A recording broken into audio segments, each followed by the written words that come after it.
今天呢，我们要一起拆解的就是诗圣杜甫一首超經典的作品《登樓》。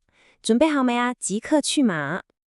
咦，我想問你哋一個問題喎，你有冇試過明明眼前個 view 靚到爆，天氣又好好，但個心呢就係有啲噏地，點都開心唔起。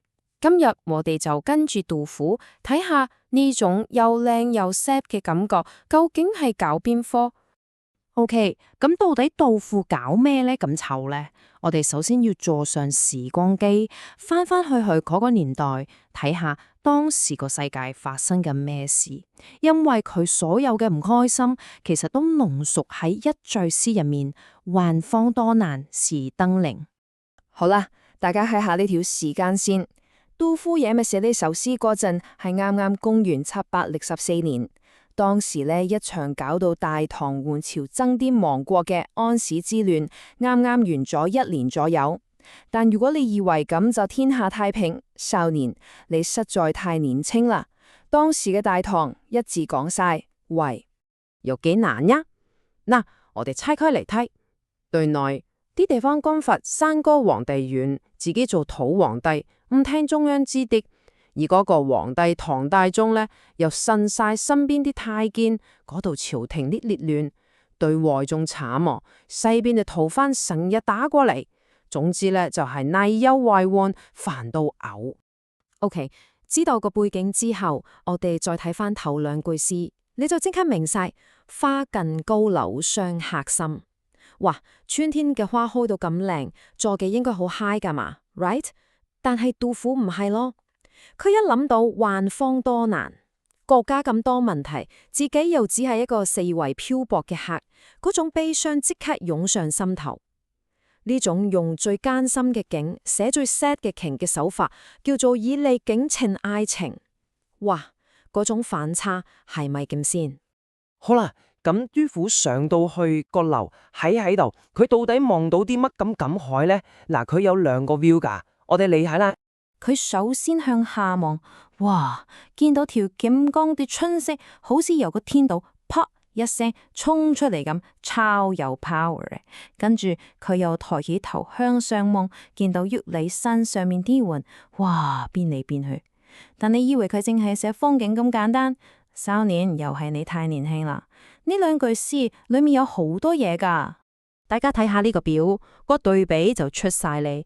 錦江春色代表嘅係大自然，係個江山，係永恆嘅，充滿希望嘅嘢，所以佢用個來字好有生命力。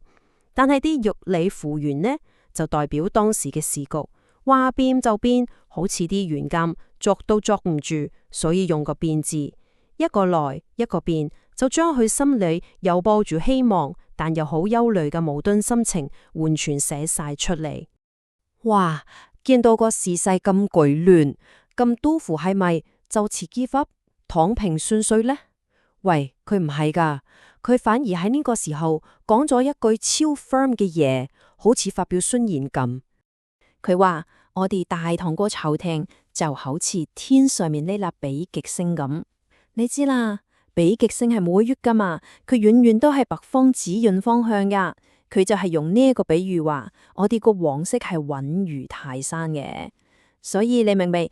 就算個世界幾亂，佢哋對國家嗰份忠心、嗰份信心係完全冇動搖過個。呢啲就係古代讀書人嘅風骨啦。所以呢，佢喺度打完支強心針之後，即刻180度轉身，指住西邊嘅敵人逃翻，大聲咁警告佢哋：喂，西邊啲衰人，你哋唔好再諗住搞我哋啊！個莫字唔係求你啊，係命令你，超有霸氣。呢個嘢完全聽唔到無奈，反而係一種我同你死過嘅精神。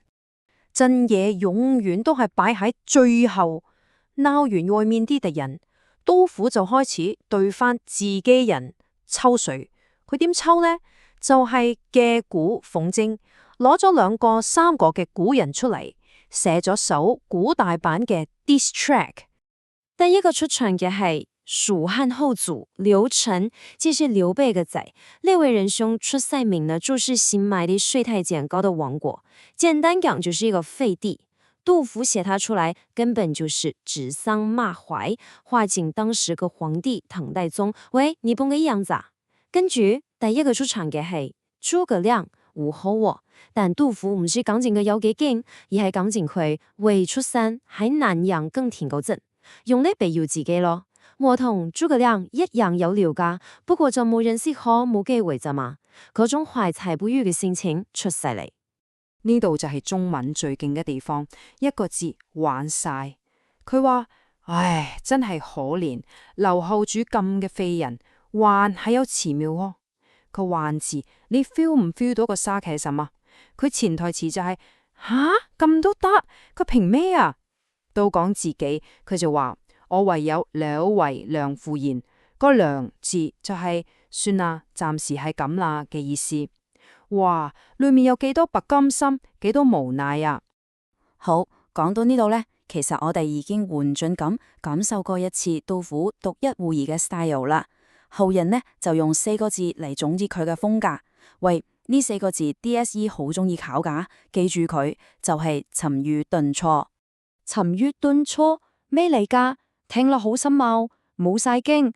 我用個比喻，你哋就明。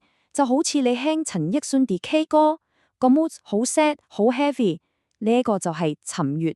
但係個編曲，佢唱嘅方法，一絲好細聲，一絲又爆 high C，有高有低，呢個就係頓挫，明未？又 sad 但又好 powerful。簡單啲講，我哋可以拆開2 part。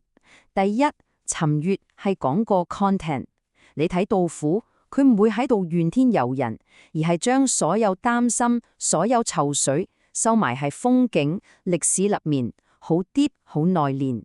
第二，頓挫係講個 form， 佢寫嘅係劣詩，呢種詩體對平仄、對仗要求超嚴格，好似填菜冇綱咁，有晒格律，所以你讀出嚟嗰陣，自然就會有一種高低起伏嘅 rhythm， 好有力量感。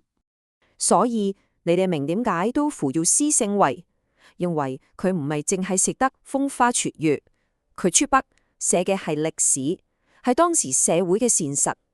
佢嘅每一首詩都係一部血淚史，入面全部都係佢對國家、對平民百姓嗰份愛同關懷。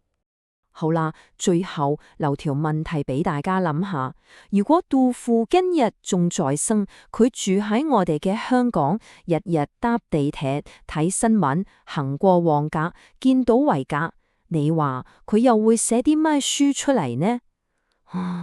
呢個問題就留俾你哋自己諗啦。